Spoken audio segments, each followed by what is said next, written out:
Hello, dear participants. Welcome in this 40 hours challenge of anatomy and physiology for physical activity. ये 40 hours challenge में आप सब लोगों का स्वागत है, वेलकम है, यानी खुशामदीद है बाय तारिक सर्स पीई वाले। आप लोगों के को इसके बारे में बहुत अच्छे तरीके से जानकारी पहले से है कि एनाटॉमी और फिजियोलॉजी फॉर फिजिकल एक्टिविटी कितना इम्पोर्टेंट सब्जेक्ट है ना। ये इतना ज़्यादा इम्पोर्टेंट सब्जेक्ट है कि अगर इसको ये कहा जाए कि 70% कोई भी फिजिकल एक्टिविटी का सब कोर्स जो है वो एनाटॉमी एंड फिजियोलॉजी पर 70% डिपेंडेंट है, तो ये बात गलत नहीं होगी। ये मेरा पिछला जो है वो 40 साल को मेरा जो है वो 24 साल का टीचिंग एक्सपीरियंस भी है, प्लस 5-6 साल का 7 साल का मेरा तजुर्बा जो है वो स्टूडेंटशिप का भी है। आज भी मैं फ़िज़िकल एजुकेशन का स्टूडेंट ही हूँ। पहले डिग्री स्टूडेंट था, अब मैं फ़िज़िकल एजुकेशन का स्टूडेंट हूँ। तो इन 30-32 सालों के एक्सपीरियंस के बाद मैं आप लोगों के साथ ये शेयर करना चाहता हूँ। आप लोगों का भी अपना अपनी फील्ड में सालों का कुछ तजुर्बा होगा कि एनाटॉमी एंड फिजियोलॉजी जो है वो हर फिजिकल एक्टिविटी कोर्स का, B it yogic sciences, B it physical therapy, B it physical education, B it fitness management courses और स्पोर्ट्स साइंसेज कोर्सेज, हर किसी का ये बेस सब्जेक्ट है एनाटॉमी एंड फिजियोलॉजी। तो इसके लिए हम लोग जो हैं वो ये 40 घंटे का हमारा कोर्स है। 40 घंटे ये हमारी क्लास चलेगी और हफ्ते में 2 बार क्लास चलेगी और मोस्ट प्रोबेबली हर बार ये 2-2 घंटे की चलेगी, यानी कि ये 20 क्लासेस हमारी होंगी और बहुत इंपॉर्टेंट होंगी। इसमें आप लोग लगातार बने रहेंगे, तभी हम लोग जो है वो मिलजुल करके आपस में काम कर पाएंगे। तो आइए सबसे पहले तो हम लोग इस बात से शुरू करते हैं कि why am I here before you all.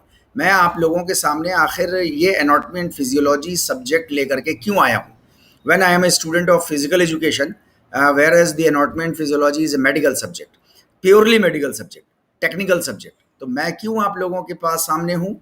मैं असल में इसलिए आपके सामने हूँ क्योंकि मुझे जो है वो एक प्रिविलेज हासिल है, एक एक एक एक जो है वो एज हासिल है। वो ये कि मैं आपसे अपना एक एक्सपीरियंस शेयर करता हूँ, उससे आपको वो एज समझ में आएगी कि when I had taken the admission in BPEd, है ना, उस ज़माने में वो बीए इन फिजिकल एजुकेशन चलता था, जिसको आज हम बीपीएड के नाम से कहते हैं, बीपीई के नाम से कहते हैं, बीपीईएस के नाम से कहते हैं। तो वो फर्स्ट ईयर में जब था तो सारे फिजिकल एक्टिविटी कोर्सेज में ऑलमोस्ट सब जगह एनाटॉमी फिजियोलॉजी जो है वो फर्स्ट ईयर का सब्जेक्ट है। फर्स्ट ईयर में जब मैं आया तो एनाटॉमी फिजियोलॉजी मेरे सिर के ऊपर से निकल गई ज़बरदस्त तरीके से। मैं ये नहीं कह रहा कि मेरे टीचर अच्छा नहीं पढ़ा रहे थे, मेरे टीचर बहुत मेहनत से पढ़ा रहे थे। ही was very determined, he was very punctual, he was very regular, है ना, और वो बहुत मेहनत के साथ जो है वो खुद भी पढ़ के आते थे, लगता था उनके इमोशन से। मगर मेरे सिर के ऊपर से निकल रही थी, मुझे समझ में नहीं आ रहा था क्या हो रहा है। अच्छा, आई डोंट नो, मुझे ये भी नहीं समझ में आ रहा था कि वो इतनी मेहनत से पढ़ा रहे हैं और उसके बाद भी मेरे समझ में नहीं आ रहा है। जाहिर सी बात है, मेरी ही कहीं ना कोई कमज़ोरी थी उसमें।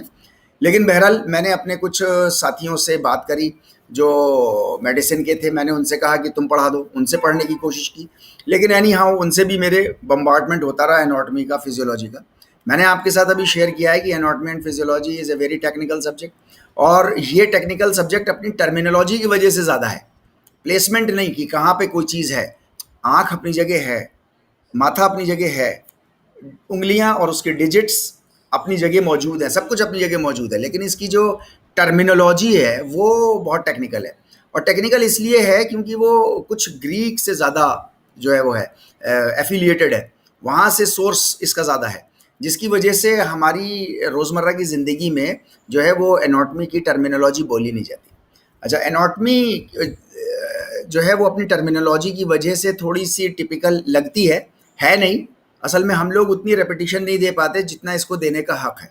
तो बहरहाल जब मैं वहाँ पे स्टूडेंट, तो फिर मैंने उन उन अपने साथियों से कहा कि यार बताओ क्या करें। तो उन्होंने अपने एक टीचर का नाम लिया, जिनका नाम जो है वो प्रोफेसर मेहंदी हसन सर था। उन्होंने बोला कि हैं तो स्ट्रिक्ट, लेकिन आप उनके पास जाओ, वो स्टूडेंट से बहुत मोहब्बत करते हैं, बहुत मेहनत के साथ पढ़ाते हैं, और एनाटॉमी जैसा इतना टेक्निकल सब्जेक्ट और बोरिंग सब्जेक्ट वो जो है हमको बहुत आसानी के साथ समझा देते हैं, और हमें उनकी क्लास के नोट्स बनाने की ज़रूरत नहीं पड़ती है ना। तुम उनके पास जाओ और वो हो सकता है वो तुमको अपनी क्लास में परमिशन दे दें, उनकी जो है वो रोज़ाना 2 घंटे की क्लास होती है, 1 घंटा 50 मिनट की अराउंड क्लास होती है उनकी, और उसमें बेइंतहा स्टूडेंट्स उसमें जो है वो भरे रहते हैं। एनी हाउ, तो बहरहाल मैं स्टूडेंट था और वो प्रोफेसर थे, और प्रोफेसर का अपना एक रोब होता है, यानी उसकी एक अपनी इन्फ्लुएंस होता है। लेकिन बहरहाल मैं डरता हुआ उस ज़माने का स्टूडेंट, डरता डराता मैं उनके पास पहुंचा।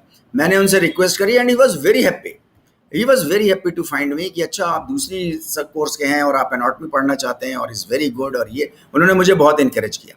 उन्होंने मुझसे कहा, प्रोफेसर मेहदी हसन सर ने, ये इनको मैं जब भी देखता हूँ तो इनको सलाम करता हूँ, और जाहिर सी बात है सलाम के काबिल भी हैं, क्योंकि आज जो 40 घंटे में हम लोग एनाटॉमी फिजियोलॉजी डिस्कस करेंगे, उसका बेस मोर देन 99.9% जो है वो प्रोफेसर मेहदी हसन साहब को उसका श्रेय हासिल है।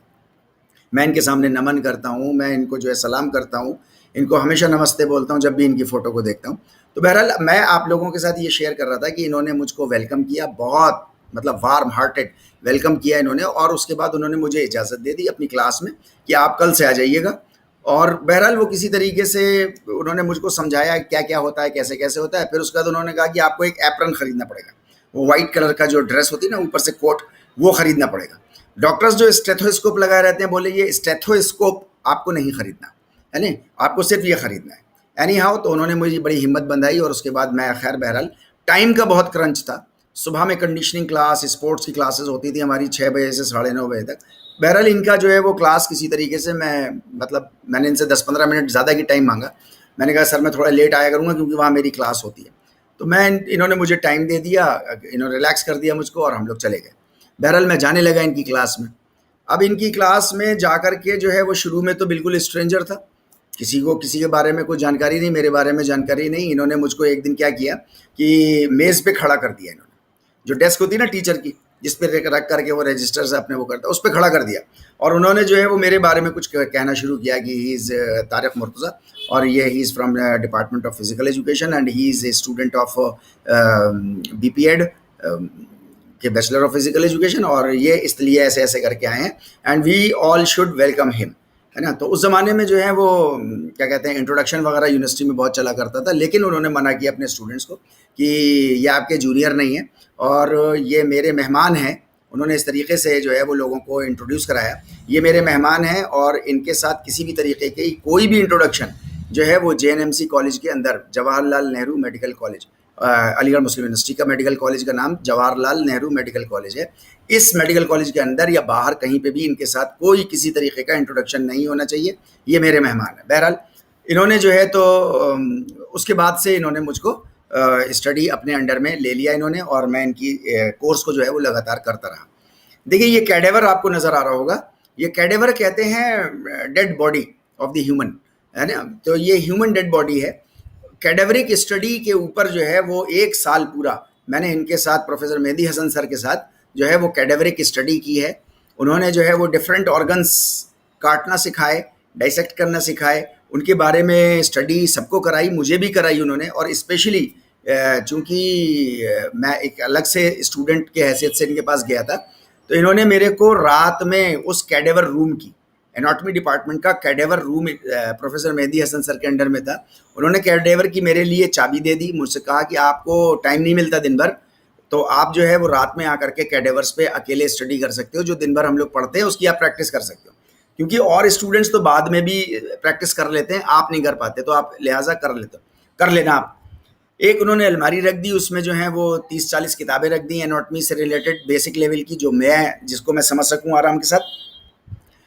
एक रात जो है वो मैं वहाँ चला गया, जा करके मैं मुश्किल से 15-17 मिनट रहा हूँगा, और आप यकीन जानिएगा कि मुझे जो है वो इतना डर लगा, आई वॉज कोल्ड, है ना, क्योंकि वहाँ चारों तरफ जो है वो डेड बॉडीज ही रखी हुई थी, कोई कपड़े से ढकी, कोई सफ़ेद कपड़े से ढकी हुई, कोई खुली हुई, किसी का हाथ जो है वो डाइसेक्ट हुआ हुआ, है ना। देखिए बहुत ह्यूमंस ने हमारे और आपके लिए बहुत मेहनत की है, बहुत कुर्बानियाँ दी हैं।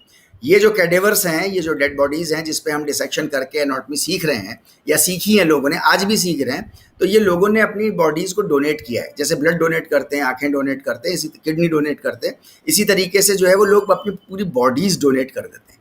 तो बहुत रेस्पेक्टफुल्ली हमको जो है वो इन लोगों को भी जो है वो जो डेड बॉडीज़ हैं कि उनको हम नहीं जानते, और हम उनके ऊपर जो है वो छुरी भी चला रहे हैं और उससे सीखने की कोशिश कर रहे हैं, तो उनका एक बहुत बड़ा हाथ है। उनको हमें बहुत रिस्पेक्ट देनी चाहिए, चाहे आपने नहीं कर रहे हैं। अब तो खैर इंटरनेट का ज़माना है, तो इसमें तो आप लोगों को 3D और भी अच्छी इमेजेस मिल जाती हैं, लेकिन फिर भी traditional way of learning things कभी बाहर नहीं हो सकता, है नहीं? तो डिसेक्शन आप ज़रूर टेक्नोलॉजी के ज़रिए से और फाइनर पॉइंट्स के साथ सीख सकते हैं। आपको डेड बॉडी के ऊपर काम नहीं करना पड़ सकता, वो सब है, लेकिन traditional way is always the best way to learn anything. Anyhow, तो एनाटॉमी एंड फिजियोलॉजी मैंने एक trained anatomist professor Mehdi Hasan sir, जिनको कि फादर ऑफ मॉडर्न एनाटॉमी का लक़ब मिला हुआ है, फादर ऑफ मॉडर्न एनाटॉमी का लक़ब मिला, उनके अंडर में जो है मैंने जो है 1 साल पूरा एनाटॉमी की ट्रेनिंग ली हुई है। तो मेरे को एज क्या है? मेरे को एज ये है कि मैंने ट्रेंड जो है वो एनाटॉमी का 1 साल का कोर्स किया है ना? अच्छा, जबकि दूसरे और उसमें क्या होता है कि फिजिकल एजुकेशन के या फिजिकल एक्टिविटी, स्पोर्ट्स साइंसेज के जो टीचर्स होते हैं, वही लोग एनाटॉमी एंड फिजियोलॉजी भी डिस्कस करते हैं अपने स्टूडेंट्स से। अच्छा, उनके भी टीचर वैसे ही थे, उसी फील्ड के थे, एनाटॉमी के नहीं थे, टेक्निकल फील्ड के, जिसकी वजह से उनकी भी एनाटॉमी कमज़ोरी होती है। तो जाहिर सी बात है, कहीं ना कहीं कुछ ना कुछ लेक्यूना रह जाता है, समझाने के ढंग में कुछ ना कुछ प्रॉब्लम रह जाती है। एनी हाउ, लेकिन मेरे साथ थोड़ी सी एडवांटेज मुझको ऊपर वाले ने ये दी कि मैंने एक ट्रेंड, यानी father of modern anatomy professor Mehdi Hasan sir के साथ 1 साल, ये श्रेय मुझे हासिल है। Plus I am also a student of physical activity, of physical education, जिसकी वजह से मुझे एक यूनिक जगह हासिल है कि मैं एनाटॉमी एंड फिजियोलॉजी को डिस्कस भी कर सकता हूँ in the light of physical activity courses, है ना? वरना दूसरे के उसमें क्या होता है कि वो लोग ट्रेंड नहीं होते एनाटॉमी में, या कुछ इंस्टीट्यूट्स हैं जो फिजिकल एजुकेशन के कुछ इंस्टीट्यूट्स हैं, कुछ फिजिकल एक्टिविटी के इंस्टीट्यूट्स हैं जो मेडिकल कॉलेजेस से डॉक्टर्स को बुलाते हैं, लेकिन उनकी फील्ड जो है वो फिजिकल एक्टिविटी नहीं होती, जिसकी वजह से ये थोड़ी सी दिक्कत हो जाती है, कहीं टेंडम नहीं बैठ पाता, कहीं मतलब कोलेबोरेशन नहीं हो पाता। तो मेरे साथ एज ये हासिल है, इस वजह से मुझे लगा कि एनाटॉमी एंड फिजियोलॉजी मुझे आप लोगों के साथ और ऑल ओवर द वर्ल्ड मुझको जो है वो आप लोगों के साथ शेयर करना चाहिए। इसलिए शेयर करना चाहिए क्योंकि मुझे वो जो यूनिक एज हासिल है, उस यूनिक एज पे शायद आप लोगों को सबको बहुत ज़्यादा फ़ायदा पहुंच जाए। और देखिए, ह्यूमन लाइफ का मकसद ही यही है कि वो अपना भी फ़ायदा करे और दूसरों का भी फ़ायदा करे। अगर वो सिर्फ अपना फ़ायदा करता है, दूसरों का फ़ायदा नहीं करता है, तो वो निरा एक जानवर है। He is living the life of animal life and nothing else, है ना? तो इंसान होने का तो मतलब ही ये है, कि हम जो हैं वो दूसरों की ज़िंदगी को भी हर मौके पे आसान बनाते चलें और अपनी भी ज़िंदगी को हम आसान बनाते चलें। तो चलिए, आइए हम लोग यहाँ से शुरू करते हैं अब अपनी let's start our journey of anatomy and physiology. देखिए, आपको मालूम है कि सारी जितनी भी जर्नीज़ होती हैं उनको कुछ ना कुछ प्रिपरेशन की ज़रूरत होती है। अगर मैं यहाँ पर अलीगढ़ में बैठा हूँ और मुझे दिल्ली जाना हो फॉर एग्जाम्पल, या आपको कहीं जाना हो, तो हम लोग अपनी जर्नी से पहले, यात्रा से पहले हम लोग जो है वो कुछ ना कुछ तैयारी करते हैं, ये सामान रखते हैं, वो सामान रखते हैं, ऐसा रखते हैं, एक टाइम प्लान बनाते हैं और फिर उसके हिसाब से हम एग्जीक्यूट करते हैं अपनी जर्नी को। तो यहाँ पर भी हमारी ये जर्नी है of this 40 hours challenge of anatomy and physiology. तो जाहिर सी बात है, we also have to have good preparation, है ना? तो उस प्रिपरेशन में सबसे पहली अगेन ट्रेडिशनल क्या कि आप keep handy notebook with pencil और पेन, है नहीं? आपके पास लिखने के लिए कॉपी हो और पेंसिल हो या पेन हो आपके पास। क्यों? ताकि आपको मैं जब बोल रहा हूँ, आपसे कुछ डिस्कस कर रहा हूँ, तो आपके पास कुछ क्वेश्चंस आ सकते हैं, आप कुछ सजेशंस हमको देना चाहते हैं, आपके पास कोई नया आइडिया आया या कोई नया टर्म आया, तो आप उसको फ़ौरन नोट डाउन कर लीजिए, फ़ौरन जॉट डाउन करिए उसको, और आप उसके बारे में जो है वो बाद में सवाल कर लीजिए, ये क्या है, अगर वहाँ पर नहीं आया तो। या कोई आप फीडबैक देना चाहते हैं या कोई एडिशनल इन्फॉर्मेशन आप देना चाहते हैं, है ना? और सबसे ज़्यादा ज़रूरी तो होता है, देखिए, नोट्स टेकिंग। नो डाउट आप स्क्रीन क्लिक कर सकते हैं, बाद में वो भी ऑप्शन आपके सामने आएगा, आप स्क्रीन क्लिक कर सकते हैं, मगर आप जो स्क्रीन क्लिक करेंगे तो सिर्फ आपके अंगूठे काम करेंगे या एक उंगली और एक अंगूठा काम करेगा। देखिए, मैंने आपसे बोला traditional way of learning things is the best वे। आज भी और आगे भी, क़यामत आ जाएगी तब भी। आपको नोट्स टेकिंग आप अपने हाथ से लिखिए तो आपका जो न्यूरो मस्कुलर कोऑर्डिनेशन बनेगा अल्फ़ाबेट्स लिखने का, वो आपकी लर्निंग प्रोसेस को बहुत आसान बना देगा लॉन्ग टर्म में। शॉर्ट टर्म में तो आपको लगेगा यार क्या मुसीबत है, आज टेक्नोलॉजी के ज़माने में हमें हर चीज़ में जो है वो शॉर्टकट चाहिए होता है। नहीं, इसमें शॉर्टकट मत करिए, because if you take shortcut in learning anatomy तो आप यकीन जानिए कि आपको शॉर्टकट नहीं आएगा। और शॉर्टकट की एनाटॉमी तो आपको वैसे भी आती है नहीं, आपने अपने फिजिकल एक्टिविटी का जो भी कोर्स के हों, आपने कहीं ना कहीं कुछ ना कुछ एनाटॉमी पढ़ी है। आपको पता ही है लॉन्गेस्ट बोन, आपको पता है लॉन्गेस्ट मसल, आपको पता है शॉर्टेस्ट मसल, आपको पता है बॉक्सर मसल, आपको पता है कि टाइप्स ऑफ बोन्स, आपको पता है कि टाइप्स ऑफ जॉइंट्स। तो छोटी छोटी चीज़ें तो आपको सब कुछ पता है। फिर क्या ज़रूरत है आपको यहाँ पर आने की? यहाँ पर आने की अगर आपको ज़रूरत है तो आप स्वेच्छा से आएँ ना, अपनी इच्छा से आएँ। यहाँ कोई डर नहीं है, कोई लालच नहीं है। ये बेस्ट प्लेटफॉर्म आपके लिए है जहाँ आपको एग्ज़ाम का डर नहीं है कि फेल हो जाऊंगा, जहाँ आपको अटेंडेंस का डर नहीं है कि अटेंडेंस शॉर्ट हो जाएगी, जहाँ पर आपको किसी चीज़ का कोई डर नहीं है और किसी चीज़ का कोई लालच नहीं है सिवाय इसके कि एनाटॉमी एंड फिजियोलॉजी अच्छे से मैं और आप एक दूसरे से सीख लेंगे। तो इसके लिए मुझे लगता है कि हम शॉर्टकट्स ना अपनाएं, हम थोड़े से लॉन्ग कट्स अपनाएं, लॉन्ग कट्स हम अपनाएं और लॉन्ग कट्स को अपनाते हुए हम ट्रेडिशनल वे में जाएं और वहाँ सर हम सीखने की कोशिश करें। देखिए, आपको हर स्लाइड के पहले, अब सबसे लास्ट में आपको क्लिक स्क्रीनशॉट, बिल्कुल राइट हैंड साइड पे आपकी स्क्रीन पे सबसे नीचे, हर स्क्रीन के बाद आपको एक ये लिखा मिलेगा क्लिक स्क्रीनशॉट, है ना। अभी मैं जिस तरीके से आपके साथ प्रेजेंट कर रहा हूँ ना, इसको एनिमेशन कहते हैं, एनिमेटेड पीपीटीज, है ना। ये एनिमेटेड हैं कि एक चीज़ आ रही है फिर जा रही है, राइट। तो ये चीज़ एनिमेटेड पीपीटीज है। ये एनिमेटेड पीपीटीज आपको हर स्लाइड पे दिखेंगी, राइट। जब स्लाइड ख़त्म हो जाएगी तो क्लिक स्क्रीनशॉट की जो है वो ये लिख करके आ जाएगा। जब ये लिख करके आएगा तो आप समझ जाइएगा कि ये स्क्रीन यहाँ ख़त्म हो रही है, दूसरी स्क्रीन अब शुरू होने जा रही है। अब मुझको इसका जो है वो स्क्रीनशॉट ले लेना चाहिए, अगर कोई आप में से लेना चाहते हैं तो। लेकिन ट्रेडिशनल वे तो वही है, तो उसके लिए भी मतलब नोट्स टेकिंग ही है, लेकिन आप जो है वो स्क्रीनशॉट लेकर के उसको मेमोरी के लिए सेव कर लीजिए। आप लोगों के साथ मैं ये शेयर भी करूंगा, पीपीटीज जितनी भी हो जाएंगी हर क्लास में, क्लास के बाद मैं वो पीपीटीज शेयर भी करूंगा आपके साथ। अच्छा देखिए, जब भी मैं आपसे आंसर कोई क्वेश्चन पूछूं और कहूं तो आप इन कॉल मैसेजेस, अभी जो आपके इसमें मीट में आ रहा है, आप उसमें जो है अपने आंसर्स को भेजिए। Keep discussing topics with others. देखिए, सीक्रेट है एनाटॉमी को याद करने का, एनाटॉमी को पढ़ने का, एनाटॉमी एंड फिजियोलॉजी को समझने का, ये सीक्रेट है। जो सीक्रेट हमारे हाथों से निकल जाता है कि हम दूसरों के साथ इसको डिस्कस नहीं करते। आप अपनी अपनी चीज़ें मेमोराइज करिए। आपने जितनी एनाटॉमी फिजियोलॉजी या दूसरे सब्जेक्ट्स जो भी आपने दूसरों से डिस्कस किए हैं, बस उतना ही पोर्शन आपको याद है। आपने अपने एग्जाम के लिए जितनी चीज़ें याद की हैं उसका 80% आप भूल गए, क्योंकि वो सिर्फ आपने किया था। ऊपर वाले ने ये ह्यूमन बॉडी और ये ह्यूमन ब्रेन बनाया ही ऐसा है, ये बनाया ही ऐसा है कि आप दूसरों को जितना देंगे उससे ज़्यादा, कम से कम 10 गुना ज़्यादा आपके पास पलट के आएगा। यानी आप शेयर करिए दूसरों से, आप देखिए आपको एनाटॉमी कैसे पीछे पीछे आपके चलती है, राइट। ये मटेरियल जो भी आपको मिले, आप अपने 5 ऐसे दोस्तों से जो इस ग्रुप में ऐड नहीं हैं, टेलीग्राम के ग्रुप में ऐड नहीं है या व्हाट्सएप के ग्रुप में ऐड नहीं है, आप उनसे ऐसे 5 दोस्तों को शेयर करिए और उनको इनवाइट करिए तारिक सर स्पी वाली क्लास के लिए, ताकि उनका भी वैसा ही फ़ायदा हो जैसा आपका फ़ायदा है।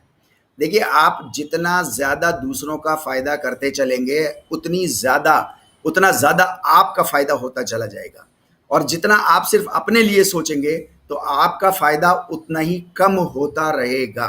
तो प्लीज़ दूसरों के साथ हेल्प करिए, दूसरों को इनवाइट करिए, ताकि उनको भी जो है ये free of cost anatomy and physiology का 40 आवर्स चैलेंज लेने का मौका मिल सके। अब देखिए, यहाँ पर आ गया क्लिक स्क्रीनशॉट। इसका क्या मतलब हुआ? इसका मतलब क्या हुआ? इसका मतलब ये हुआ कि ये स्क्रीन यहाँ ख़त्म हो गई।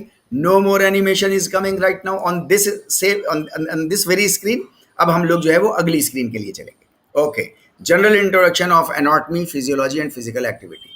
बेसिक डेफिनेशंस हमको मालूम है, लेकिन फिर भी just to have a general introduction, उसके बारे में हम लोग करते चले। देखिए, anatomy word is derived from the Greek word ana which means up, and tomia means cutting, और another Greek word anatome means dissection। समझ गए होंगे हम लोग, है ना।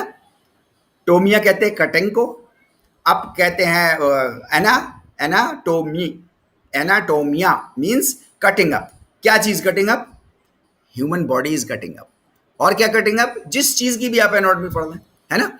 तो एनाटॉमी वर्ड जो है वो एनाटोमिया या एनाटोम से बना है, जिसका मतलब डिसेक्शन होता है या जिसका मतलब कटिंग अप होता है। यानी कि anatomy is defined as the structure of the body. हमने उसको डिसेक्ट किया तो क्या देखा?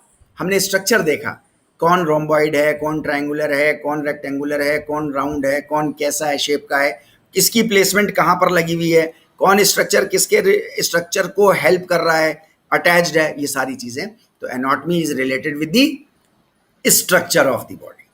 Okay, physiology is derived from an ancient Greek physis, physis, physis means nature या ओरिजिन, और लोजिया मीन्स स्टडी ऑफ। तो physiology is defined as the function of the body. अब देखिए यहां पर हम लोग अभी क्या बात कर रहे हैं? Structure of the body, function of the body. अभी हम लोग ह्यूमन के बारे में नहीं लेकर के आए, लेकिन हम लोग फिजिकल एक्टिविटी के स्टूडेंट्स हैं। हम लोग फिजिकल एक्टिविटी में 99.9% हम लोग ह्यूमन बॉडी से रिलेटेड होते हैं। कुछ फिजिकल एक्टिविटी जो है वो एनिमल्स की भी लेते हैं कुछ लोग, है नी। तो हमारे यहाँ डिपार्टमेंट में जो है वो एक रिसर्च स्कॉलर ने जो है वो घोड़ों के ऊपर, हॉर्सेस पे, कि उनकी फिजिकल एक्टिविटी के ऊपर बायोमैकेनिकल स्टडी की थी। It was good. और स्टडीज होती रहती हैं फिजिकल एक्टिविटी को लेकर के, तो जानवरों के ऊपर, है ना। तो हम लोग यहाँ पर फिजिकल एक्टिविटी में 99.9% ह्यूमन बॉडी से रिलेटेड है। इसलिए हम कह रहे हैं जब एनाटॉमी एंड फिजियोलॉजी, तो मतलब structure of the human body, physiology function of the human body, तो ह्यूमन बॉडी से हम लोग रिलेटेड है। Okay, now let's have a discussion on physical activity. देखिए, मैंने फिजिकल एक्टिविटी के सामने 5 क्वेश्चन मार्क्स लगाए। क्यों लगाए मैंने 5 ये क्वेश्चन मार्क्स? मैंने ये 5 क्वेश्चन मार्क्स इसलिए लगाए हैं क्योंकि फिजिकल एक्टिविटी की अलग अलग तरीके की डेफिनेशंस जो हैं वो हमको मिलती हैं किताबों में, इंटरनेट पर। मैं अपने पिछले जो है वो 30-32 साल का तजुर्बा, अनुभव की रोशनी में मैं फिजिकल एक्टिविटी को कुछ ऐसे डिफाइन करता हूँ जो कि आमतौर से नहीं मिलती और किताबों में और नेट पे, कि फिजिकल एक्टिविटी उसको कहते हैं जो आपकी रेस्टिंग हार्ट रेट को 40% बढ़ा दे और 40 मिनट्स तक उसको मेंटेन रखे। आपकी रेस्टिंग पल्स रेट या आपकी रेस्टिंग हार्ट रेट, आपकी जो रेस्टिंग पल्स रेट है उसको 40% और बढ़ा दे। फॉर एग्जाम्पल आपकी 74-75 आपकी बीट्स हैं, पल्स रेट है, यानी कि उसकी 40% हो गई करीब 29-30 बीट्स। तो यानी कि 74-75 में प्लस 29-30 आप बढ़ा दीजिए, हो गई करीब 105, 105 हो गई। 105 बीट्स को आप 40 मिनट तक मेंटेन करिए। If you are maintaining that, it means you are doing physical activity for your health and wellness. अगर आप इस नहीं कर रहे तो फिर फिजिकल एक्टिविटी तो हम ब्रश करते हुए भी करते हैं, फिजिकल एक्टिविटी तो हम सिंपल मतलब लेजर वॉकिंग पे भी करते हैं। नहीं, वो हम उसकी फिजिकल एक्टिविटी की बात नहीं कर रहे हैं। यहाँ पर हम उस फिजिकल एक्टिविटी की बात कर रहे हैं जहां पर आप अपनी रेस्टिंग पल्स रेट 40% आगे बढ़ा लें और उसको 40 मिनट्स तक मेंटेन कर पाएं। जाहिर सी बात है एकदम से तो नहीं कर पाएंगे। If I am a layman, मैं अगर कोई फिजिकल एक्टिविटी नहीं करता and if you prescribe me कि सर आपको जो है वो फिजिकल एक्टिविटी करनी चाहिए, तो जाहिर सी बात है मैं 40 मिनट एकदम से तो नहीं कर सकता, है ना। उसको मैं लेजर एक्टिविटी से ही करते करते करते करते 40 मिनट्स तक जाऊंगा। लेकिन फिर 40 मिनट्स पर टारगेट मेरा वो होगा, शुरू में मैं उसको 10 मिनट रखूंगा, 7 मिनट रखूंगा, 15 मिनट रखूंगा और ऐसे ग्रेजुअली धीरे धीरे बढ़ता रहूंगा, है ना। चलिए, तो अब हम लोग आगे बढ़ते हैं। तो देखिए ये आ गया, है ना, एक चूहा जो है वो हल्के से कूद के आपके राइट हैंड साइड पे बिल्कुल कॉर्नर पे आ गया नीचे, है ना। क्या? क्लिक स्क्रीनशॉट, मतलब 2-3 सेकंड का आपके पास टाइम है, आप जो है कर लीजिए, because no more animation is coming on this very screen, है ना। Right, strategies to study anatomy and physiology. Right, ये देखिए स्टडीज हम इसके बारे में समझने की कोशिश करते हैं। तो सबसे पहली स्ट्रेटेजी तो है माइक्रोस्कोपिक एनाटॉमी।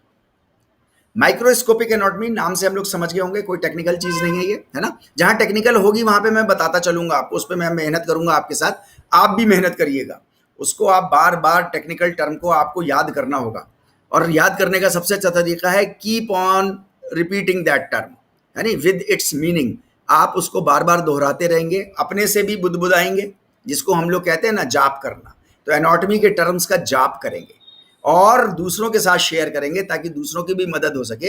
इनफैक्ट वो दूसरों की नहीं होगी, आपकी अपनी खुद की मदद होगी, राइट। तो इसलिए जो है वो इसको दोहराते रहिए। माइक्रोस्कोपिक एनाटॉमी, देखिए माइक्रोस्कोपिक एनाटॉमी वो एनाटॉमी होती है जहां पर हम माइक्रोस्कोपिक लेवल पर structure of the human body को पढ़ने की, समझने की, रिसर्च करने की जरूरत हम महसूस करते हैं, है ना। 1590 1590 से पहले माइक्रोस्कोप नहीं था दुनिया में। जब वो माइक्रोस्कोप नहीं था तो हमें एनाटॉमी का माइक्रोस्कोपिक स्ट्रक्चर समझ में नहीं आता था। हमें उन लिविंग बीइंग्स के बारे में नहीं मालूम होता था जो माइक्रोस्कोपिक हैं, बैक्टीरिया हैं, फंजाई हैं और दूसरे एल्गाई हैं, हमें नहीं समझ में आते थे, वायरसेस हैं। लेकिन आज की डेट में तो अब तो सिंपल माइक्रोस्कोप से भी ऊपर इलेक्ट्रॉन माइक्रोस्कोप्स आ गए हैं। हम जो है वो 1590 के बाद बहुत दक्ष हो गए, बहुत एक्सपर्ट हो गए नई तरीके की लिविंग बीइंग्स को जानने में और उनके ऊपर रिसर्चेस करने में। तो ये माइक्रोस्कोप ने जो है वो एक रेवोल्यूशन लेकर के आया, जैसे इंटरनेट आज के ज़माने में लेके आया, और लेटेस्ट क्रांति तो कोरोना वायरस लेकर के आया, है ना। तो इसमें जो है वो बहुत से लोग इस दुनिया से छोड़ करके भी चले गए। आज हम और आप मौजूद हैं। देखिए मौत का कोई समय नहीं है किसी का भी, इसके लिए हमें ज़रूरी है कि हम मौत की तैयारी करते रहें, अच्छे काम करते रहें। इस दुनिया में अच्छे कामों को सेल्फलेसली करने के लिए बहुत कम लोग मौजूद हैं। प्लीज़ आप तारिक सर स्पी वाले के साथ अटैच हैं, अच्छे कामों में ज़िंदगी गुजारिए, है नहीं। आगे आने वाले वक्त के बारे में मालूम नहीं है हमको। बहुत से लोग इस कोरोना में अचानक चले गए, ठीक है। तो हमारे साथ क्या होना है हमें नहीं मालूम, लेकिन जैसा भी जितने भी दिन गुजरेंगे हम पूरी मेहनत और पूरी स्मार्टनेस के साथ इन दिनों को गुजारेंगे, पूरी ईमानदारी से और अच्छे कामों को करते हुए गुजारेंगे, राइट। देखिए ये मैंने आपको स्ट्रक्चर दिखाया एक मसल का, है ना। देखिए कितने मतलब ऐसा लग रहा है जैसे मतलब बंडल वो पड़े रहते हैं ना सड़क के किनारे फाइबर्स के, है ना। तो वो फाइबर टेलीफोन लाइंस के और इलेक्ट्रिसिटी के उनके ऐसा लग रहा है इतने मोटे मोटे, जबकि ये माइक्रोस्कोपिक है। तो ये देखिए आप बोन अंडर माइक्रोस्कोप, कितना खूबसूरत जो है वो शेप है इसका। इस शेप के जो है वो सूट्स जो है वो बड़े महंगे शायद मिलेंगे मेरे ख्याल से। ये शेप अपने आप में नेचर ने दिया है बोन का, है ना। इसको जो है वो हम लोग कर सकते हैं। ये तो मैंने एक एग्जाम्पल के तौर पे आपके सामने 2 पिक्स रखी, आप इंटरनेट पे देख सकते हैं। Microscopic structure of cell, microscopic structure of muscle, और बहुत तरह से मिलेंगी आपको। टाइप्स ऑफ माइक्रोस्कोपिक एनाटॉमी, तो एक साइटोलॉजी होती है और एक हिस्टोलॉजी होती है। साइटोलॉजी कहते हैं स्टडी ऑफ सेल और हिस्टोलॉजी कहते हैं स्टडी ऑफ टिश्यूज़। देखिए हम लोग माइक्रोस्कोपिक एनाटॉमी को नहीं पढ़ते, फिजिकल एक्टिविटी में हम लोग माइक्रोस्कोपिक एनाटॉमी को नहीं पढ़ते।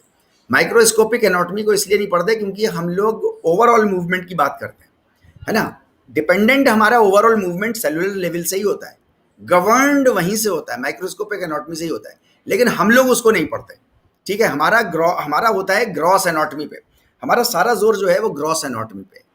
ग्रॉस एनाटॉमी मतलब overall anatomy, overall cellular level बहुत थोड़ा सा पढ़ते हैं। बाकी हम in most of the cases हम जो है वो ग्रॉस एनाटॉमी के ऊपर पढ़ते हैं। टाइप्स ऑफ ग्रॉस एनाटॉमी क्या है? एक तो सरफेस एनाटॉमी, मतलब हमारी ऊपर से बॉडी कैसी है, हमारा सिर कहाँ है, हमारी आंखें कहाँ हैं, हमारा स्ट्रक्चर नाक का ऊपर से सरफेस पे कैसा है, कानों का कैसा है, ये बाहर की तरफ ही क्यों है, ये अगर उल्टे होते तो क्या होता, हम लोग ये स्टडी करने की कोशिश करते हैं। हमारा हाथ प्रोन पोजीशन में कैसा होता है, सुपाइन में कैसा होता है, ये सब हम सरफेस एनाटॉमी में पढ़ते हैं। फिर हमारे पास जो है वो 2 और तरह की एनाटॉमी होती है ग्रॉस एनाटॉमी में, रीजनल एनाटॉमी और सिस्टमिक एनाटॉमी। तो इनके बारे में हम लोग आगे जो है वो डिस्कस करेंगे। अब देखिए क्लिक स्क्रीनशॉट आ गया, इसका मतलब हुआ, अब आप लोग समझ गए, इसका मतलब हुआ कि स्क्रीन पे अब कोई एनिमेशन नहीं आ रहा, आपने इसको अब तक क्लिक कर लिया होगा, right. Now let's discuss about the types of gross anatomy. ये याद रखिएगा, हम लोग ग्रॉस एनाटॉमी क्यों डिस्कस कर रहे हैं? हम लोग ग्रॉस एनाटॉमी इसलिए डिस्कस कर रहे हैं क्योंकि हम लोग ग्रॉस एनाटॉमी ओवरऑल एनाटॉमी से डील करते हैं during physical activities. Microscopic anatomy से हम लोग डील डायरेक्टली नहीं करते, हालांकि हम वहाँ से गवर्नड होते हैं। सेलुलर लेवल पे एक्टिविटी होती है तो ग्रॉस एक्टिविटी अच्छी होती है, लेकिन हमारी फिजिकल एक्टिविटीज़ ग्रॉस एक्टिविटी पर कंसंट्रेट करती है, इसलिए हम ग्रॉस एनाटॉमी को पढ़ने की कोशिश करते हैं। ठीक है, तो सबसे पहला तो है सरफेस एनाटॉमी, हमें बहुत अच्छे से समझ में आ गया होगा। इसका मतलब एक्सटर्नल बॉडी, ऊपर से हम जिस तरीके से पढ़ते हैं उसको सरफेस एनाटॉमी, इसका टेक्निकल टर्म है surface anatomy. Then regional anatomy, ये रीजनल एनाटॉमी आप आसानी से समझ गए होंगे, रीजन में बटी हुई।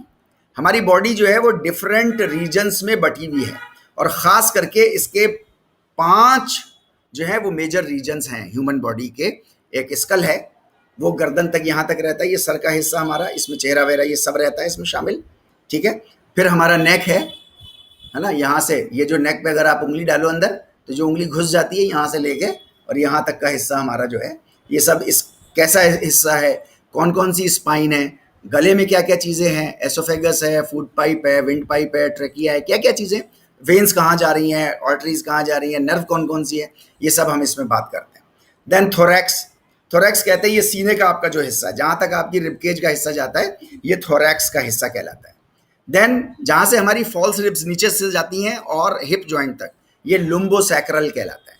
लुम्बोसैक्रल पे हम बात करते हैं। देन लिम्स, हमारे हाथ, ये दोनों शोल्डर से लेके और हिप जॉइंट से लेके हमारे दोनों पैर एंड तक, तो ये लिम्स कहलाते हैं। ये 5 मेजर रीजन्स हैं ह्यूमन बॉडी के, इसको अलग अलग हम पढ़ लेते हैं। देखिए, कोई भी चीज़ हमें समझने के लिए हम अलग अलग करते हैं, अलग अलग करते हैं समझने के लिए। ये अलग अलग होती नहीं है, क्योंकि ये हमारी अकल की कमज़ोरी है कि वो अलग अलग करके ही चीज़ों को समझ सकती है ना। लेकिन इसका मतलब ये नहीं होता कि स्कल अलग चीज़ है, नेक अलग चीज़ है, लुम्बोसैक्रल कुछ और चीज़ है ना, और सरफेस एनाटॉमी कुछ और चीज़ है, और माइक्रोस्कोपिक एनाटॉमी कुछ और चीज़ है ना। ना, अलग अलग नहीं है, ये सब एक ही हैं, ये सब एक हैं। इसको हमें बहुत अच्छे से समझ लेना है, लेकिन हमारी अकल की कमज़ोरी है ये कि वो एक एक चीज़ एक एक टाइम में समझती है। फॉर एग्जाम्पल, मैं आपसे पूछूं कि चाय कैसे बनती है, तो आप एज ए होल मुझे चाय बनाना नहीं सिखा सकते, है नहीं, आप भी नहीं सिखा सकते, मैं भी नहीं सीख सकता, समझ में नहीं आएगा मेरे। कैसे आप बताओगे मुझको इतना कप पानी, इतना कप दूध, इतने चम्मच शक्कर, इतने चम्मच पत्ती, इतनी इलायची, इतनी अदरक, ऐसा करके, है ना, और इतने गैस पे इतनी देर, फिर हो जाए तो कल हल्की करके, कैसे एक एक स्टेप आप मुझे बताओगे। और फिर वो भी मुझे एकदम से नहीं आ जाएगी, फिर मैं उसकी प्रैक्टिस करूंगा और फिर वो धीरे धीरे धीरे धीरे करके आएगी। तो लक्ष्य हमारा है ह्यूमन लाइफ का एग्जिस्टेंस समझना, उसके लिए ये सारे कोर्सेज हैं, उसके लिए ये सारे कोर्सेज चलते हैं दुनिया में। इंजीनियरिंग हो, मेडिकल हो, बिजनेस हो, फिजिकल एक्टिविटी हो, कुछ भी हो, एनाटॉमी हो, फिजियोलॉजी हो, बायोकेमिस्ट्री हो, केमिस्ट्री हो, कुछ भी, ये सब ह्यूमन लाइफ के एग्जिस्टेंस को आसान से और आसान और आसान से और आसान बनाना मकसद होता है। लेकिन इसको हम पढ़ते हैं कंपार्टमेंट में, आइसोलेशन में, ताकि हमें हर बात अच्छे से समझ में आ जाए। इसी तरीके से हम लोग ह्यूमंस समाज में एक ही रहते हैं, लेकिन हम सबको अलग अलग समझने की कोशिश करते हैं, क्योंकि हमारी अक्लों की कमज़ोरी है ये। लेकिन हम लोगों की एक और कमज़ोरी भी है कि हम जब वो अलग अलग करते हैं ना, सोशल लाइफ में, एनाटॉमी में नहीं, जब हम सोशल लाइफ में करते हैं तो हम सबको इंसानियत को बांट देते हैं।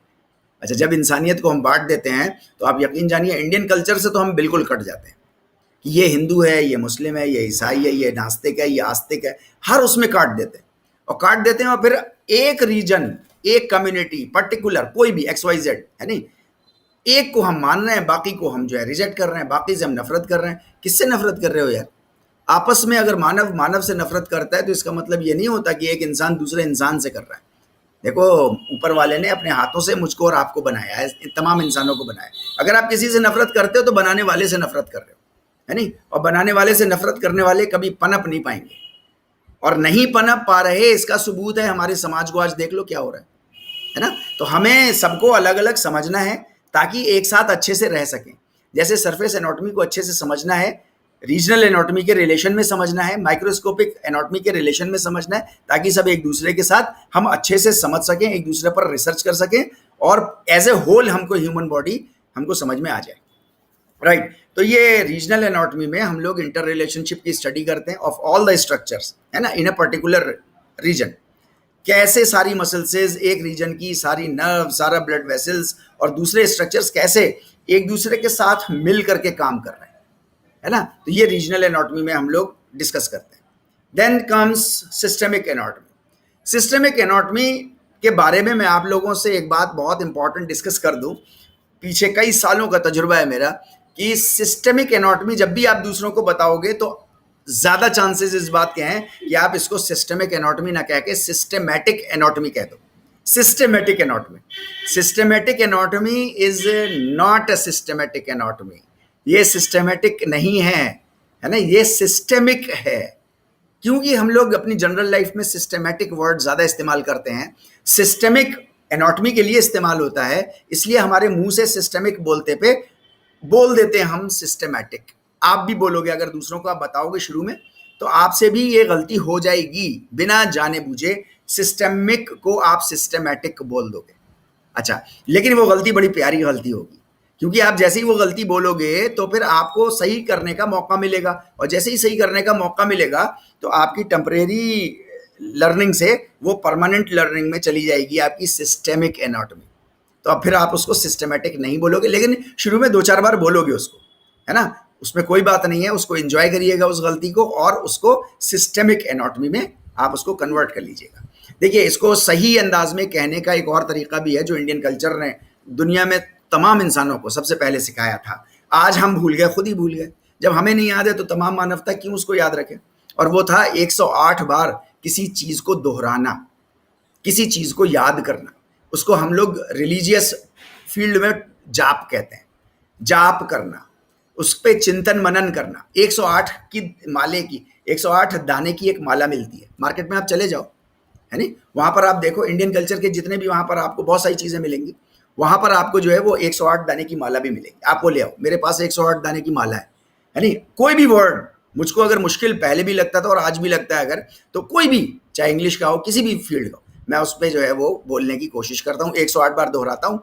तो वो मेरे सेंट्रल नर्वस सिस्टम से, टेम्परेरी लर्निंग से, वो ऑटोनोमिक नर्वस सिस्टम में, यानी कि परमानेंट लर्निंग में चला जाता है, ट्रांसफर हो जाता है। और एक बार ट्रांसफर हो गया तो आप फिर सिस्टेमिक को सिस्टेमैटिक नहीं बोलोगे। एनाटॉमी की फील्ड में जैसे आओगे तो सिस्टेमिक हो जाएगा वो सिस्टेमेटिक। एनाटॉमी की फील्ड से जैसे निकल के जनरल लाइफ में आप बात करोगे तो वो सिस्टेमिक नहीं बोलोगे, फिर ऑटोमेटिकली सिस्टेमेटिक बोलोगे। तो ये आपके अंदर एक पर्सनैलिटी में चेंज आ जाएगा जो कि पॉजिटिव चेंज होगा।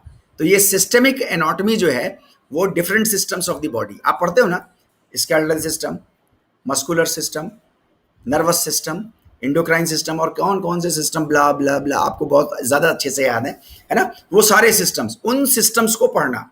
अब हम देखिए क्या कर रहे हैं, अब हम रीजन वाइज नहीं पढ़ रहे, अब हम सरफेस वाइज नहीं पढ़ रहे, अब हम माइक्रोस्कोपिक लेवल पे नहीं पढ़ रहे, बल्कि अब हम सिस्टम्स को पढ़ रहे हैं। सिस्टम मतलब जैसे फॉर एग्जांपल आपने डाइजेस्टिव सिस्टम पढ़ा, तो वो यहाँ से शुरू होता है, मुंह से, होंठों से शुरू हो जाता है, दांतों से, और पूरे मुंह में रहता है, फूड पाइप में रहता है, पेट में रहता है, आंतों में रहता है, स्मॉल इंटेस्टीन और किडनी में रहता है, लीवर में रहता है, कहाँ कहाँ रहता है वो डाइजेस्टिव सिस्टम।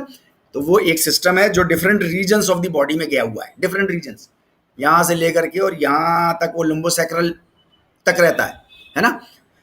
ऐसे हम सिस्टम्स को, एक एक सिस्टम को एक एक टाइम में सिस्टेमिक एनाटॉमी में समझने की कोशिश करते हैं, ठीक है। वो हमें डिस्क्रीट बॉडी सिस्टम हम लोग समझ में आएगी, ये सारा group of structures that work together to perform a unique body function, है ना।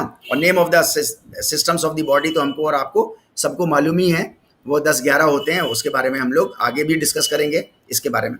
अब ये देखिए, क्लिक स्क्रीनशॉट आ गया आपके पास फौरन, तो जैसे ही स्लाइड खत्म हुई वो आ गया। अब आपके पास टाइम था, आपने 2-3 सेकंड में इसका जो है वो स्क्रीनशॉट ले लिया होगा। चलिए, अब यहाँ पर देखिए हमारा ये जो है वो सेक्शन आ गया एक क्विक सेल्फ एनालिसिस का, है ना। इसमें पीछे हम लोग जितना डिस्कस किया है, हम लोग आगे भी ऐसे करते चलेंगे। हर आधे घंटे पे 2 टॉपिक खत्म हो गए, 1 टॉपिक खत्म हो गया, डिपेंडिंग ऑन दी मुश्किल, जैसा मुश्किल है उसके हिसाब से हम लोग सेल्फ एनालिसिस सेक्शन लेते रहेंगे, ताकि उसमें हम कुछ क्वेश्चंस कवर करते चलें। वो क्वेश्चंस होंगे जो पहले कभी किसी कंपटीशन में, बीपी एड में, एमपी एड में, जेआरएफ में, या कहीं और आपके उसमें कॉम्पिटिशंस में फिजिकल एक्टिविटी से रिलेटेड आ चुके होंगे। तो question number 1, which of the following specialities might focus on studying all the structure of ankle and foot. Ankle and foot के बारे में अगर आप पढ़ना चाहते हैं स्ट्रक्चर के बारे में, तो कौन सी एनाटॉमी इसमें से होएगी? Microscopic, systemic anatomy, muscle anatomy, या रीजनल एनाटॉमी, है ना। तो आप में से बहुत से लोगों ने आंसर दे दिया होगा इसका, regional anatomy, D is the right answer, ठीक है। Then second question comes on your screen. A scientist wants to study how the body uses food and water during a marathon run is mostly नहीं है, most likely an anatomist, है ना? क्या है, true और false है? एक scientist जो मैराथन रन के दौरान पानी और खाना बॉडी कैसे इस्तेमाल करती है, क्या वो एक एनाटोमिस्ट की तरह होता है? ट्रू और फॉल्स? क्या वो एनाटोमिस्ट की तरह होता है? ट्रू और फॉल्स? तो आप में से बहुत से लोगों ने आंसर दिया फॉल्स, कुछ ने आंसर दिया ट्रू। तो आइए देखें सही आंसर क्या है। It's false. वो न्यूट्रिशनिस्ट है, वो न्यूट्रिशनिस्ट है जो खाना और पानी बॉडी कैसे इस्तेमाल कर रही है नहीं, वो उसके बारे में बात कर रहा है। एनाटोमिस्ट तो स्ट्रक्चर पढ़ता है, सिंपल, ठीक है नहीं। चलिए अब हम तीसरा क्वेश्चन के बारे में बात करें। A fitness trainer is one who increases your energy expenditure. तुम्हारी एनर्जी एक्सपेंडिचर को बढ़ा देता है, रेस्टिंग पल्स रेट को बढ़ा देता है तुम्हारा जिम ट्रेनर, तुम्हारा फिटनेस ट्रेनर। क्या सही है या गलत है? ओके, आपकी सबकी आवाज आई कि आपने सबने बोला ट्रू। हाँ, फिटनेस ट्रेनर हमारा जो है वो हमको धाड़ धाड़ हमारे हार्ट को ऐसा कर देता है हमको, राइट? ओके, तो आपका ये सेल्फ एनालिसिस था, आपका स्क्रीनशॉट का वो आ गया, आपने स्क्रीन ले ली होगी ऐसे मैं आशा करता हूं। अब आइए हम लोग बात करते हैं basic organization of the human body. Basic organization of the human body, जब हम इसके बारे में बात करें कि हमारी ह्यूमन बॉडी बनी कैसे है, उसका बेस क्या है, तो हम लोग जो है वो यानी कि बात कर रहे हैं source and origin of life क्या है। तो source and origin of life में हम लोग बात करेंगे। सबसे पहले हम बने काहे से हैं, तो अगर आप पूछो काहे से बने हैं तो इंडियन कल्चर में इसका जवाब बहुत अच्छा मिलता है। उससे अच्छा जवाब मुझे आज तक कहीं नहीं मिला, है नहीं। और मुझे इस बात पे बहुत फख्र होता है, मैं प्राउड फील करता हूं कि मैं, ऊपर वाले ने मुझे इंडिया में जन्मा। मैं ये नहीं कह रहा कि दूसरे और कंट्रीज के, चाहे कहीं का भी, अगर इंसान है तो वो अपने इंसान होने के नाते वो इज्जत के काबिल है। कोई इंसान इज्जत में एक दूसरे से बढ़ा हुआ नहीं है। सिर्फ वो इंसान इज्जत में बढ़ा हुआ है जो दुनिया में दूसरे इंसानों की जिंदगी को आसान से आसान बनाने की कोशिश कर रहा है। उसकी इज्जत दूसरों से ज्यादा है। केवल कोई अपनी फैमिली के हिसाब से, कोई अपने जो है वो पैसे की पावर से, कोई अपनी पॉलिटिकल पावर से, कोई किसी भी एतबार से जो है वो दूसरों से, एक दूसरे से अच्छा नहीं हो सकता। अगर अच्छा होने का कोई क्राइटेरिया है तो सिर्फ ये और केवल ये कि आप दूसरों के लिए कितना अच्छा करते हैं। आप जितना अच्छा करें, चाहे कोई भी हो, चाहे वो इंडिया का आदमी हो, अमेरिका का हो, पाकिस्तान का हो, चाइना का हो, कबीले का हो, किसी जंगल का हो, अफ्रीका के जंगल का हो, बीहड़ जंगल का हो, अगर वो दूसरे इंसानों की जितनी ज्यादा जिंदगी को आसान बनाने की कोशिशें करता है वो उतना ज्यादा अच्छा है। ठीक है, तो हम लोग बेसिक ऑर्गेनाइजेशन क्या है हमारा बेसिक ऑर्गेनाइजेशन है मिट्टी, पानी, गर्मी और हवा और आकाश। इसको इंडियन कल्चर में क्या कहते हैं आप सब लोगों को पता है? हाँ, ओके, इसको कहते हैं पंच महाभूत। पंच महाभूत मतलब 5 चीजों से मिल करके बना। मिट्टी और पानी, कहते हैं ना मिट्टी से बना है इंसान, है नहीं, मिट्टी का पुतला है इंसान, ऐसा बोलते। मिट्टी और पानी से मिला। मिट्टी और पानी जो है वो हवा और गर्मी, सूरज की गर्मी, फायर, अग्नि के उसमें जो है वो सूखे, है ना, और आकाश में रह रहे थे। इस धरती के ऊपर ही तो रह रहे थे। हम सब धरती के ऊपर रह रहे हैं, धरती के अंदर नहीं रह रहे। फॉर एग्जाम्पल ये धरती है तो ये धरती के अंदर थोड़ी रहते हैं हम लोग, है ना, हम लोग धरती के ऊपर रहते हैं ऐसे। यानी कि हम सब स्पेस में टंगे हुए हैं, ग्रेविटेशनल पुल हमको खींचे हुए है, प्लस हमारे सर पे हजारों टन हवा का हमारे ऊपर वो है प्रेशर, जिसकी वजह से वो हमको नीचे दबाए हुए, और जमीन हमको खींचे हुए, और अर्थ जो है वो मजबूत है, जिसकी वजह से हम जो है वो टिके हुए हैं जमीन पर। अगर ये प्रेशर खत्म हो जाए तो हम उड़ जाएंगे हवा में, हम स्पेस में चले जाएंगे। तो हमारे घर, कोई यहाँ है, किसी का घर यहाँ पे है, किसी का घर यहाँ पे, तो सब स्पेस में टंगे हुए हैं। तो हम सब स्पेस में थे। तो मिट्टी, पानी, गर्मी, हवा और आकाश और स्पेस, ये हमारा बेसिक ऑर्गेनाइजेशन है। इन 5 से एक सेल बना, इन 5 से मिलके एक सेल बना। फिर उस सेल का 1-2 जोड़े हुए, ये 2 में डिवाइड हुआ, फिर 2 4 में डिवाइड हुए, 4 8 में डिवाइड हुए, 8 16 में, 16 32 में, फिर 64 में, फिर 128 में। ऐसे जो है वो जियोमेट्रिकल प्रोग्रेशन में जो है वो ये बढ़ते चले गए, खटाखट। 1 से 2 हुए विद इन नो टाइम, 2 से 4 हुए विद इन नो टाइम, 4 से 8 हुए विद इन नो टाइम, और फिर ऐसे करते करते करते करते सेम नेचर का सेल वो बना, तो उन्होंने सेल बने, तो सेम नेचर के जब बने तो उन्होंने टिश्यू बना लिया, राइट। तो सेल की स्टडी को क्या कहते हैं? सेल और टिश्यू की स्टडी माइक्रोस्कोपिक उसमें आती है, माइक्रोस्कोपिक एनाटॉमी में। सेल की स्टडी को कहते हैं साइटोलॉजी, टिश्यू की स्टडी को कहते हैं हिस्टोलॉजी। ये हमें मालूम होना चाहिए। देखिए, टेक्निकल टर्म्स अगर आपको जितने ज़्यादा पता होंगे ना, आपकी पर्सनालिटी उतनी ज़्यादा ग्रो करेगी, और जितनी ज़्यादा आपकी पर्सनालिटी ग्रो करेगी, आप यकीन जानिएगा फिजिकल एक्टिविटी में आपका उतना अच्छा आपका मुकाम होगा, उतनी अच्छी आपकी प्लेस होगी, उतनी अच्छी आपकी इज्जत होगी। लेकिन इज्जत उसी की होगी जो आगे आप सेल्फलेसली लोगों को दे रहे होंगे, राइट। तो मतलब सिमिलर टाइप्स ऑफ सेल्स ने मिलकर के टिश्यू बनाए, similar types of sales tissues ने मिलकर के जो है वो और बॉडी ऑर्गन बनाया, फिर ऑर्गन सिस्टम बना। ये हमें पता है, ये बेसिक ऑर्गेनाइजेशन हमारी इसी तरीके की है ना। और फिर जो है वो एक तारिक मुर्तज़ा जगमगाते हुए खड़े हो गए, फिर जो है वो आप लोग जगमगाते हुए हर आदमी अपने अपने घरों में जो है वो खड़ा हो गया। तो ये एक ऑर्गेनिज्म बन गया डिफरेंट ऑर्गन सिस्टम से मिल करके। अभी जब हम नहीं थे, जब तारिक मुर्तज़ा नहीं थे, खत्म हो गए, ओके, सारे सिस्टम डिसइंटीग्रेट हो गए। जैसे ही वो डिसइंटीग्रेट हुए तो क्या हुआ कि वो ऑर्गन में डिसइंटीग्रेट हो गए, टिश्यूज डिसइंटीग्रेट हो गए, सेल डिसइंटीग्रेट हो गए, और कहाँ मिल गए? सब पंच महाभूत में मिल गए।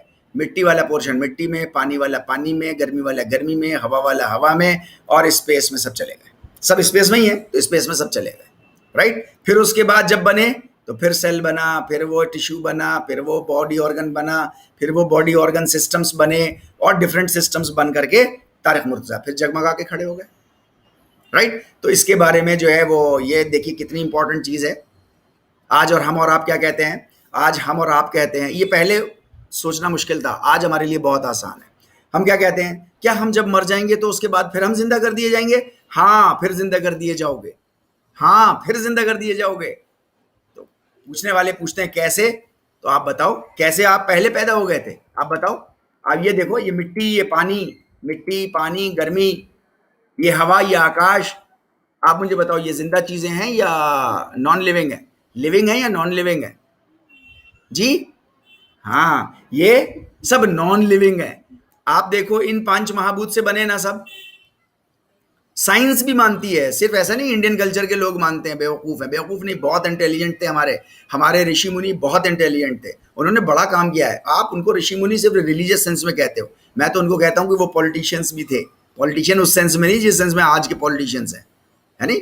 श्री कृष्ण जी महाराज जबरदस्त पॉलिटिशियन थे, तो वो पॉलिटिशियंस भी थे, वो मैनकाइंड के जो हैं वो वेलफेयरर भी थे, वो क्या क्या नहीं थे, वो साइंटिस्ट भी थे, वो सब कुछ थे।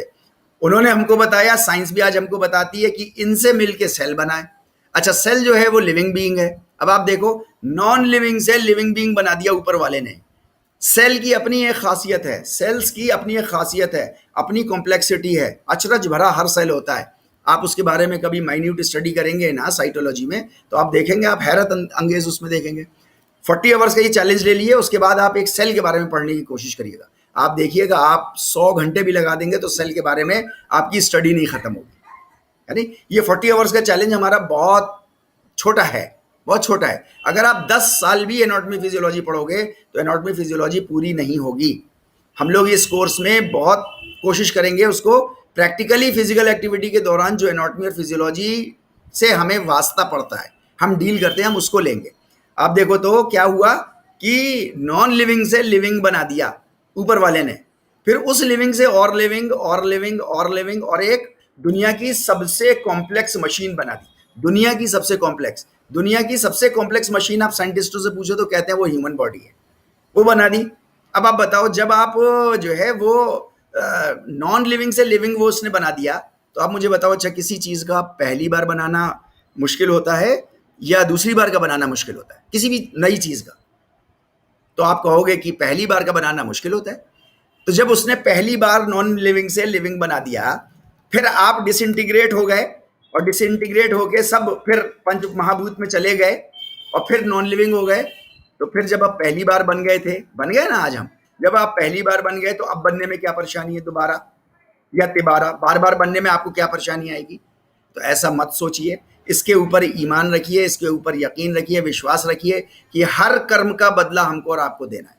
कुछ कर्मों का बदला यहीं मिल जाएगा, जिनका यहाँ पॉसिबल नहीं होगा उनका कहीं और आपको मिलना होगा, जो को हम जिसको कहते हैं मौत के बाद की जिंदगी, मौत के बाद का जीवन, लेकिन बदला तो देना होगा, राइट। तो ये basic organization of the human body था हमारा। आइए देखिए ये क्लिक स्क्रीनशॉट, ये जो है वो कीड़ा फौरन आ जाता है, कोई एनिमेशन नहीं आना होता तो फौरन ये कीड़ा आता है, click screenshot. Okay, now skeletal system के बारे में हम लोग अब शुरू करते हैं। देखिए हम लोग फौरन स्केलेटल सिस्टम पे आ गए, आपने देखा ना, नोट किया। पीछे हम लोग बात कर रहे थे बेसिक ऑर्गेनाइजेशन, अभी हमने सेल के बारे में बात नहीं करी, अभी हमने टिश्यू के बारे में बात नहीं करी, क्योंकि हम साइटोलॉजी और हिस्टोलॉजी के आमतौर से नहीं करते, सिलेबस में पढ़ते हैं। लेकिन मैं समझता हूँ क्योंकि हम लोग 40 आवर्स के लिए बैठे हैं, 40 आवर्स में से 2 घंटे आज खत्म हो जाएंगे, सिर्फ 38 बचेगा। अगली और क्लास में 2 और हो जाएंगे, 4 हो जाएंगे, 10% खत्म हो गया। तो एनाटॉमी फिजियोलॉजी पकड़ना तो बहुत मुश्किल हो जाएगा, इसलिए हम लोग जंप करके जो है वो उन सिस्टम्स पे आ जाएंगे, डायरेक्ट उन सिस्टम्स पे आ जाएंगे जो जिनसे हम डायरेक्टली रिलेटेड होते हैं फिजिकल एक्टिविटी के कोर्सेज में, है ना। देखिए आपको फिजिकल एक्टिविटी कोर्सेज में जैसे ही कोई चोट लगती है तो सबसे पहले या तो आपको स्केलेटल सिस्टम में लगती है या मस्कुलर सिस्टम में लगती है। बहुत कम ऐसा होता है कि आंखों में लगती है, बहुत कम ऐसा होता है कि एंडोक्राइन किसी उसमें ग्लैंड में लगती है, बहुत कम ऐसा होता है कि आपको कहीं और ऐसी जगह लगती है। तो आपको सबसे पहला मोर देन 99% आपको चोट जो है वो इस मस्कुलो स्केलेटल यानी मसल्स में लगती है या स्केलेटल सिस्टम में लगती है। इसलिए हम लोग पहले स्केलेटल सिस्टम को पढ़ लेते हैं, क्योंकि वो फ्रेमवर्क है, वो बॉडी का फ्रेमवर्क है, उसके ऊपर आप खड़े हो। अगर स्केलेटल सिस्टम नहीं होगा, अगर हड्डियां नहीं होंगी तो आप सीधे खड़े नहीं होगे, आपका मस्कुलर सिस्टम ऐसे ही गिर जाएगा बगैर हड्डियों के। जैसे आप हैंगर हटा दो तो आपका शर्ट जो है फड़क से बुड़क ऐसे गिर जाती है, इसी तरीके से हमारी मस्कुलर सिस्टम पूरा ऐसे ढह जाएगा अगर स्केलेटल सिस्टम ना हो। इसलिए हम लोग पहले स्केलेटल सिस्टम को डील करेंगे, फिर मस्कुलर सिस्टम को डील करेंगे, फिर जो है वो रेस्पिरेटरी सिस्टम और दूसरे सिस्टम्स को भी, और सर्कुलेटरी सिस्टम को। यानी कि वो सिस्टम्स हम डिटेल में लेंगे इन 40 आवर्स चैलेंज में, जिसमें हम फिजिकल एक्टिविटी में डायरेक्टली जो है वो हम डील करते हैं, उनसे हमारा साबका पड़ता है, सामना होता है, राइट। तो स्केलेटल सिस्टम क्या होता है हमें आपको मालूम है, रिलेटेड विद द बोन्स, है ना। स्केलेटल सिस्टम की पढ़ाई को एनाटॉमिकल टर्म में क्या बोलते हैं, आप में से किसी को मालूम है? तो आप में से बहुत से लोगों को मालूम है, वेरी गुड, आप लोगों ने जवाब दिया। उसको कहते हैं ऑस्टियोलॉजी, है नी, हड्डियों की, ऑस्टियो मीन्स हड्डी, हड्डियों की लॉजी, हड्डियों की पढ़ाई, इसको हम लोग जो है वो ऑस्टियोलॉजी कहते हैं। रिलेटेड विद द बोन्स, ये system related with the bones होता है। अच्छा जरा ये बताइए कि किसके अंदर ज्यादा है, एक छोटा बेबी जो अभी पैदा हुआ है उसके अंदर ज्यादा है, या एक एडल्ट 24-25 साल का, 40 साल का, 30 साल का है उसके अंदर ज्यादा है? हाँ, ओके, हमको ये भी मालूम है सब लोगों को कि बेबी के अंदर ज्यादा है बोन्स, एडल्ट के अंदर नहीं है। जबकि एडल्ट साइज में इतना बड़ा है, वो 5 फुट 8 इंच का है, वो 6 फुट 3 इंच का है, वो 6 फुट 7 इंच का है नहीं, वो 5 फुट 5 इंच का है, और बेबी इतना छोटा सा है बेचारा, है ना। 2 हाथों में 2 बेबीज ऐसे लेकर के हम और आप टहल सकते हैं, लेकिन उसके बावजूद जो है वो बेबी के पास ज्यादा है। क्यों, वाई? हमें आपको मालूम है उसकी वजह, क्योंकि बेबी के जो बोन्स हैं वो सब छोटी छोटी छोटी छोटी बोन्स सब अलग अलग होती है, वो उसके लिए अपना एक प्रोटेक्टिव मैकेनिज्म है। हमारे लिए बड़े होने के बाद एक दूसरे में फ्यूज्ड हो जाने में हमारे लिए प्रोटेक्शन अलग चीज है ना। तो बेबी के पास अनफ्यूज्ड बोन्स होती हैं, अनफ्यूज्ड मतलब बोन्स अलग अलग है। तो बोन्स अलग अलग हैं तो 1 bone, 2 bone, 3 bone, 4 bone, 5 bone, ऐसे करके फिर वो 5, 6 बोन, 7 बोन एक साथ जुड़ गई, एक साथ जुड़ गई। अभी ये बोन्स अलग अलग थी लाइक दिस, और फिर ये वक्त के साथ साथ धीरे धीरे धीरे धीरे धीरे धीरे धीरे धीरे धीरे धीरे ये आपस में जुड़ गई। अभी 4 थी और ये वक्त के साथ साथ जुड़ती चली गई, जुड़ती चली गई। ऑसिफिकेशन, ऑसिफिकेशन, OSSIFICATION, ऑसिफिकेशन होता चला गया इनका, और ये जुड़ती चली गई। अब ये 1 बोन हो गई। अब बीच में लाइन है, ज्वाइंट है इनके, इसको बोलते हैं सूचर, सुचर या सूचर, SUTURE।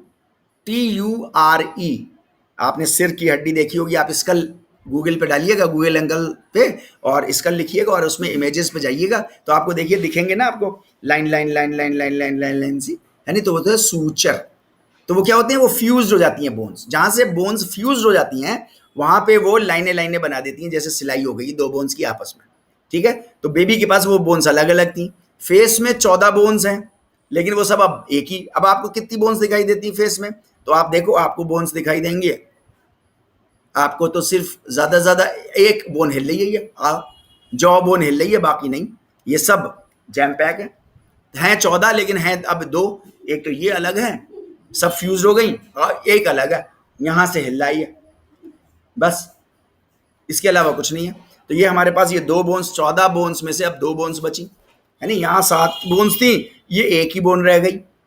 तो मैं कहने की मतलब ये है कि बेबी के पास अनफ्यूज्ड बोन्स थी, इसलिए उसके पास ज्यादा थी। एडल्ट के पास फ्यूज्ड हो गई, इसलिए जो है वो फ्यूज्ड बोन एक बोन हो गई, सूचर के साथ। सूचर के साथ, ये सूचर वर्ड भी कॉम्पिटिशन्स में आता है, सूचर, SUTURE। ठीक है, तो इसको जो है वो इसलिए जो है वो बेबी जो है वो has more bones than adults. ठीक है। अच्छा, cells of the skeletal system, हर चीज के सेल होंगे ना अपने। मसल के अपने सेल हैं, किडनी के अपने सेल हैं, नर्वस सिस्टम के अपने सेल हैं, लिगामेंट के अपने सेल हैं, टेंडन के अपने सेल हैं, राइट। तो फिर जो है वो स्केलेटल सिस्टम के बोन्स के भी अपने सेल हैं। तो प्राइमरीली 4 टाइप्स ऑफ सेल्स हैं। देखिए, आमतौर से फिजिकल एक्टिविटी में हम लोगों को बहुत सी चीज़ें बड़े लिमिटेड अंदाज में पढ़ाई जाती है ना। इसलिए बड़ा मशहूर हो जाता है कि बोन सेल भी एक ही होता है। नहीं, बोन सेल 4 होते हैं। वो कौन से 4 सेल्स होते हैं? सबसे पहला सेल ऑस्टियोप्रोजेनिटर सेल, ऑस्टियोप्रोजेनिटर, ऑस्टियोप्रोजेनिटर, ऑस्टियोप्रोजेनिटर, याद रखिएगा, ऑस्टियोप्रोजेनिटर, है ना। टेक्निकल वर्ड है, आपको दोहराना पड़ेगा। मैंने अभी आपके सामने कई बार दोहराया, ऑस्टियोप्रोजेनिटर, ऑस्टियोप्रोजेनिटर, ऑस्टियोप्रोजेनिटर। धीरे धीरे दोहराएंगे तो आपके स्पीड आ जाएगी बोलने में, और फिर ये वर्ड आपका गुलाम हो जाएगा। अभी आप इसके गुलाम दिख रहे होगे, अरे कैसे याद होगा, ये तो बवाल है, ये तो ये है। नहीं, बवाल नहीं है नहीं। आप इसके लिए बवाल बन जाओ। आप इसको 108 बार दोहरा दो, ये आपका गुलाम बन जाएगा। आप जब चाहोगे ये आपके पास आएगा। Then second type of cell is osteoblast. ये ऑस्टियोब्लास्ट जो है वो मेन टाइप ऑफ सेल होता है, मेन टाइप। हालांकि सारे मेन टाइप हैं, बगैर ऑस्टियोप्रोजेनिटर के ऑस्टियोब्लास्ट नहीं है, बगैर ऑस्टियोब्लास्ट के और दूसरे सेल्स नहीं है। तो कहो कि ये मेन है वो मेन नहीं है, नहीं, ऐसा नहीं है। लेकिन ऑस्टियोब्लास्ट मशहूर हो गया है बस हम फिजिकल एक्टिविटी में खास करके, वरना मेडिकल साइंसेज में वो जानते हैं there are primarily 4 types of bone cells जो कि बोन को बनाते हैं। कौन कौन सा? तो पहला है ऑस्टियोप्रोजेनिटर, दूसरा है ऑस्टियोब्लास्ट, तीसरा है ऑस्टियोक्लास्ट, और चौथा है ऑस्टियोसाइट्स, और चौथा है ऑस्टियोसाइट्स। तो देखिए यहां पर हमारा जो है वो फिर आ गया, है ना। आज का हमारा टाइम खत्म हो गया है, इसलिए द एंड भी लिख करके आ गया है यहाँ पर। ठीक है, तो हम लोगों ने यहाँ तक कर लिया, आगे हम लोग और दूसरा जो है वो डिस्कस करेंगे। लेकिन यहाँ तक आप इसको, जितने भी टेक्निकल टर्म्स आए हैं, इनमें से कुछ टेक्निकल टर्म्स आपको पहले से आते होंगे। जो पहले से आते हों कोई बात नहीं है, लेकिन जो आपकी नई टेक्निकल टर्म हो उसको आप ज़रूर दोहरा लीजिएगा। Make it a habit of repeating 108 times minimum. 108 बार दोहराइए। Osteoprogenitor, osteoprogenitor, osteoprogenitor, osteoprogenitor, osteoblast, osteoblast, osteoblast, osteoclast, osteoclast, osteoclast, osteoclast, osteocytes, osteocytes, osteocytes, osteocytes. आप देखो आपके ये वर्ड्स गुलाम बन जाएंगे और एनाटॉमी आपके पीछे पीछे चलने लगेगी। वरना अगर आपने ये मेहनत नहीं की तो आप याद रखिएगा, मैं फिर दोहरा दूं, अगर आपने ये मेहनत नहीं की तो आप याद रखिएगा एनाटॉमी हमेशा आगे भागेगी और आप उसके पीछे पीछे भाग रहे होगे, जैसे अभी हो रहा है। तो मैं ये चाहता हूं कि यहाँ पर हम बिना डर बिना लालच के बैठे हैं। जाहिर सी बात है, सीखने ही बैठे हैं, सब ने अपनी कमर कसी हुई है, तो मेहनत करने से भी आप नहीं डरेंगे। मैं ऐसा यकीन विश्वास करता हूँ आपके साथ। आप एनाटॉमी के पीछे मत भागिए। अगर 40 घंटे के इस चैलेंज के बाद भी आप एनाटॉमी के पीछे भागे, अगर आप भागे तो आप याद रखिएगा, तो फिर आपने 40 घंटे अपने बेकार कर दिए। प्लीज हाथ जोड़ के मेरी आप सब लोगों से विनती है, आप लोग इन 40 घंटों को खराब मत करिए, बने रहिएगा। अगर आपने 6 घंटे कोर्स किया और चले गए तो आपके 6 घंटे खराब हो गए। किसी ने 15 घंटे पे छोड़ दिया तो उसने 15 घंटे का कोर्स खत्म कर दिया, खराब हो गया उसका, है ना। नहीं, उसको मत करिए, पूरे 40 घंटे करिए in order to have the overall glimpse, overall look of the anatomy and physiology, ताकि फिर आप मजबूती के साथ अपने फिजिकल एक्टिविटी सब्जेक्ट में, कोर्स में आप खड़े हो सकें और आप और लोगों से ऊपर हो जाएं। ठीक है, तो मैं इसी कामना के साथ इस क्लास को यहाँ ख़त्म करता हूँ। आप लोगों का दिन रात अच्छी गुजरे. Keep learning and keep helping others in their lives, right? Thank you very much. Okay, take care. Bye bye. Thank you very much.